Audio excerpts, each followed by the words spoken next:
김서구 법무부 차관 나오셔서 국회에서의 증언 감정 등에 관한 법률 일부 개정 법률안 제2의 건에 대하여 제2 요구 이유를 설명해 주시기 바랍니다.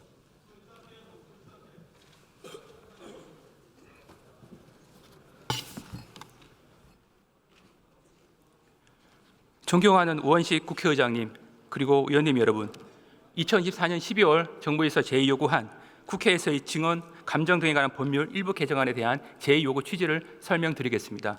두 가지 사항만 말씀드리겠습니다. 첫 번째입니다. 이 법은 기본적으로 동행명령 제도를 확대한 측면에서 상당하게 재검토가 필요하다고 생각을 합니다.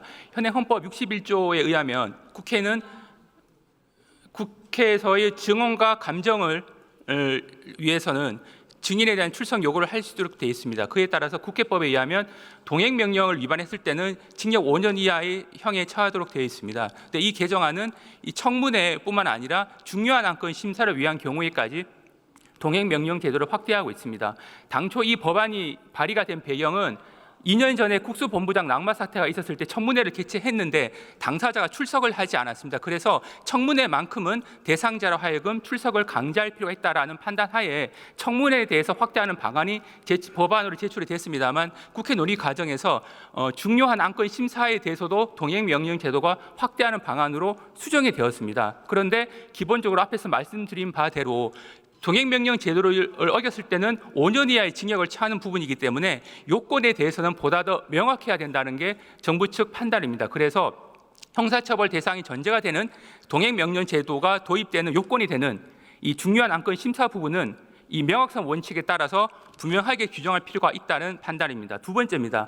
이 개정안이 또 다른 중요한 취지는 이 자료 제출 요구에 대해서 개인정보 보호나 영업비밀 보호 등을 이유로 해서 거절할 수 없다고 되어 있습니다. 그런데 개인정보 부분 중에는 민감 정보도 있고 고유 식별 정보도 있습니다. 민감 정보 중에는 어떤 사람이 정당이나 노동조합, 기타 사회단체에 가입했는지 여부뿐만 아니라 정치적 견해, 병원에서 치료받은 내역 등등이 모두 다 포함되는 상당히 중요한 정보입니다. 그동안은 국회의 자료 제출 요구에 대해서는 개인정보 보호법과의 균형적인 타협점을 모색을 해서 개인정보가 심각하게 침해하지 않는 범위 내에서 제출했습니다만 이 개정안이 실시가 되게 되면 각종 민감 정보를 포함한 여러 가지 개인정보가 여과 없이 제출되고 결과적으로 개인정보가 아무런 제한 없이 공개되는 문제가 생깁니다. 그런데 이러한 자료 제출 요구에 거부했을 때는 또 3년 이하의 징역을 처해지게 됩니다. 따라서 정부 측이 봤을 때는 이 동행명령 대상이 되는 중요한 안건 심사라고 하는 범위 자체가 상당히 모호한 면이 있고 또 자료 제출 요구에 있어서도 개인정보 보호 등을 위해서 자료 제출을 거부할 수 없다라고 하는 부분은 국민의 어떤 사생활 자유 등에 대해서 과도하게 침해하는 측면이 있다고 판단을 했습니다. 이러한 이유로 정부에서는 제2요구를 한 사항입니다. 위원님께서는 이러한 부분을 참고를 하셔서 이 법안의 재검토를 간곡히 요청드리는 바입니다. 예, 감사드립니다.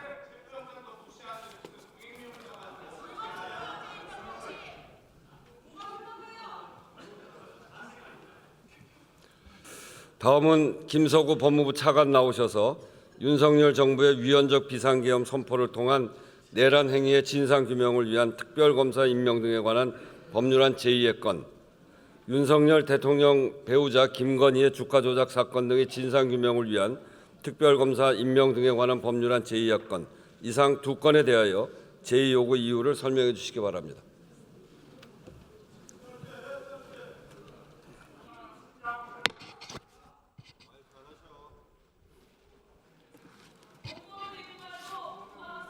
네, 존경하는 우원식 국회의장님, 그리고 의원님 여러분, 두 건의 특별검사법에 대한 정부 측 입장을 말씀드리겠습니다.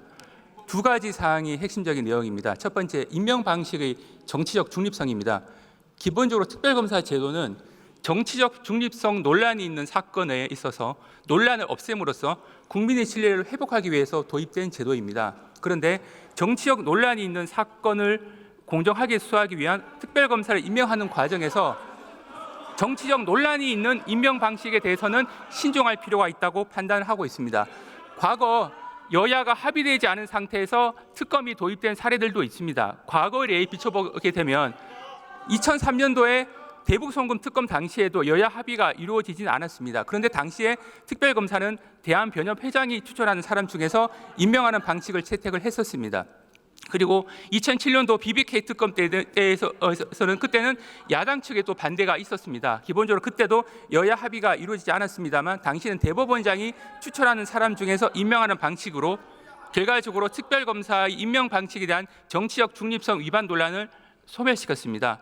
기본적으로 저희 정부 측 입장은 현행 지난번에 통과된 특별검사 법안에 의해서 정치적 중립성이 없는 검사가 임명된다고 주장하는 것은 아니고 정치적 중립성 논란이 있는 그러한 특별검사가 임명될 소지가 있기 때문에 특별검사 제도의 취지에 비춰 보면 이 부분에 대해서는 재고가 필요하다는 생각입니다.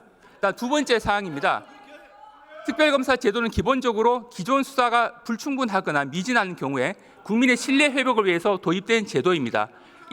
이로써 특별검사 제도는 보충성과 예외성 원칙이 필요하다는 부분입니다. 이 부분에 대해서는 여야 간의 이론의 여지가 저는 없다고 봅니다. 2003년도 12월 달에 당시에 노무현 정부 시절에 측근 비리 특검법에 대해서 제의요구가 있었는데 당시 이 국회에서는 이런 발언이 있었습니다. 특별검사법의 수사 대상은 1차적으로 검찰이 수사를 마쳤거나 불수사 방침을 천명한 사건으로 제한되어 왔고 그렇게 하는 것이 특검의 보충성의 원리에 부합됩니다. 이것이 당시에 임채정 의원께서 하셨던 말씀입니다. 21년 지난 이후에도 이러한 주장은 타당하다고 생각합니다. 마지막으로 이 정부 측은 특별검사 제도 자체를 반대하는 입장은 아닙니다. 첫 번째, 임명 방식의 정치적 중립성이 확보가 돼야 될 것. 두 번째, 이 보충성 원칙이 유지가 돼야 될 것. 두 가지 사항은 핵심적인 사항입니다. 그래서 이 두 가지 사항에 대해서는 국회에서 충실한 검토가 필요하다고 판단합니다. 이 부분을 고려하셔서 다시 한 번 더 세심하게 판단해 주시기 바랍니다. 감사합니다.